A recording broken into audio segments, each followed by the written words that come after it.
I love seeing life through my kids' eyes. Their imagination or their first time they've noticed something keeps life fresh and gives you a new perspective on it. Typically when I drive into Leavenworth, it's always dark because it's always late because we've done some West Side run for something. And on this particular drive, it happened to be a midday. We were coming back. As we drive into Leavenworth, my son goes, "Dad, Leavenworth's like crazy. Like you're driving through the mountains and all of a sudden like you pop out and there's this German village." That conversation's always like stuck out with me now for like 5 or 6 years. That there's just that element of Leavenworth that's just so magical, and it's fun to be part of that magic as a business too.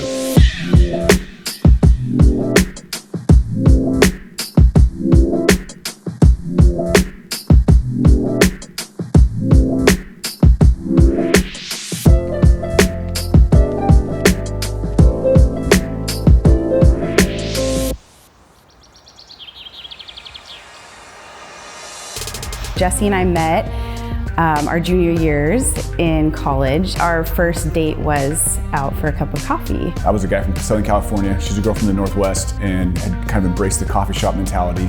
And I was this guy that liked dark black coffee that didn't taste that good. My initial ask on the date was, "Hey, so I hear you like coffee." And she said, "Yeah," and I said, "Well, would you like to go get a cup sometime?" What we experienced on that date is one of the things we love about coffee, which is the human connection, enjoying something that's good and beautiful while you're with other people. We got married without really a plan for what we were gonna do. We just knew we loved Leavenworth. We love the people here, we love the beauty. In the back of my mind, always imagine maybe starting a business here. We wanted to be a part of something bigger than us. And then as we just kind of continued to think through that and about our journey into enjoying good coffee, we wanted other people to participate in that. I remember back when we were purchasing our first tiny little roaster that we were going to use at farmers markets, and it felt like a huge deal for us because we were buying it and then hoping that it might grow into something bigger. I'm the plotter in the business, and my wife's the like big vision. Like she pushes me to keep going, and so Courtney just encouraged like, "So let's do it." We started roasting coffee at a farmer's market here in town. And so we would drag this roaster, when it weighed like 50 pounds, and I'd drag it down in the propane tank. About like every Thursday, we'd have this downdraft, and it would smoke out the farmer's market. The lavender guy would come over and be like, "Hey, could you guys stop roasting? Nobody's buying lavender because they can't smell it." And anyway, so we had fun roasting at that level, and we would just roast a coffee and we would sample it. Within 3 or 4 years, I was able to quit my job as a teacher and kind of go full-time in the business. So we're now in the middle of 2 locations and a little roasting space in Cashmere.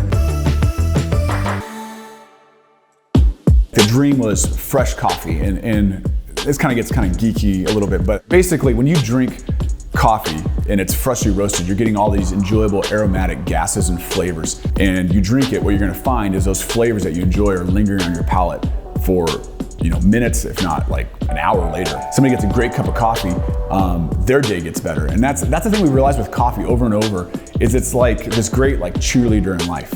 It all comes from developing countries that are subsistence farmers in many situations. Some of the best coffees and the funnest coffees that we've had an opportunity to do or buy and then give to our customers is stuff that comes from these farmers that have 10 acres, and half of their farm is in food that they feed their family with, and the other half is in coffee, and that's where they make their livelihood. Or if the farm's a little bigger, maybe it's a farm that's big enough to provide some educational resources for the community, for the children, or medical resources for the community. Something that's bettering a community where a free market and the opportunity for people to work hard and grow really good coffee can then translate when it gets to the States into a product that people are willing to pay for.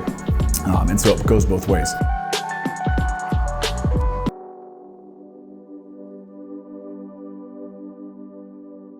Cade was 5 when we started our business, and he was, helping us decide on the name of our business and picking out bags for the store that we would hopefully open one day. Bennett came along and kind of completed our family. We definitely, as we were pursuing our business, have always had our family in mind. What we're hoping for in our business is also what we're hoping for in our life, which is that we would be about other people and that we would bring joy and hope and encouragement in little ways and in big ways. Those are the dreamy, beautiful, good things, and the hard things are the grind of trying to make our business go. Just tons of work and labor, and that has had lots of intensity to it. But as we think big picture and as we kind of push each other along, it's been worth it.